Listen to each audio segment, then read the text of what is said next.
Dublin people love a good story at this time of year, and preferably one with a twist. This past week, Ireland was stirred by the story of two men in Dublin who, 3 days before Christmas, married for tax reasons. The local news media flocked to a civil registration office in Dublin on Friday to witness the wedding of the men, Michael O'Sullivan, 58, and Matt Murphy, 82. The two men are close friends, though they have never been romantically or sexually involved. M.R. O'Sullivan is M.R. Murphy's caregiver. M.R. Murphy, a retired valet, telephonist and unrepentant hoarder, owns a small house in Dublin's north inner city, but his eyesight is failing and he cannot afford to pay for home care. M.R. O'Sullivan, a former computer technician and a part-time actor, had lost his work and his apartment in the recent recession, and was reduced, at times, to living in his car. He said, "You need somewhere to live, and I need someone to take care of me." M.R. O'Sullivan recalled, "Why don't we join forces? That was 9 months ago, but marriage was something of an afterthought." M.R. Murphy, having no heirs and no money to pay M.R. O'Sullivan to care for him, offered to leave the younger man his house in lieu of payment and as a sign of thanks. Then, M.R. O'Sullivan, who has 3 children from previous relationships, realized that would cost him around €50,000, or about $60,000, in inheritance taxes. The fact that Ireland had recently approved same-sex marriage, the first country in the world to do so with a referendum, offered a solution.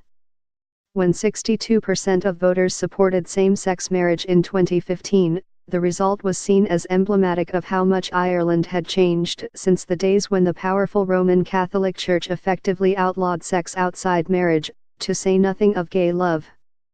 The pair consulted a lawyer, who advised that there was no reason under the marriage equality law that 2 heterosexual men or women could not marry. News of their intentions became public when M.R. Murphy called into a popular radio show last week about an unrelated matter. While he waiting to go on the air, he mentioned his marriage plans to a researcher. She informed the show's host, Joe Duffy, who asked M.R. Murphy about it on air. Reactions were overwhelming. "We have yet to get a single negative response to that story," M.R. Duffy said. Support came from unexpected places. M.R. O'Sullivan described taking his husband to light some candles at a Catholic church in the city centre over the weekend. A nun, recognizing the two from coverage in the news media, introduced them to a 92-year-old priest and other retired members of the clergy who wanted to congratulate them. Not that they wanted a church blessing, M.R. O'Sullivan confided. "Matt isn't that religious," he said. "He's actually a Protestant. He just likes lighting candles in Catholic chapels. They may not be lovers, but the two men make a nice couple." M.R. Murphy, a slender, dapper man, uses a cane when he walks, with M.R. O'Sullivan solicitously supporting his elbow. While they sat outside a Dublin bar over the weekend so that the elder man could work through the half-pack of cigarettes he still smokes every day, several busy Christmas shoppers recognized them, and some stopped to shake their hands.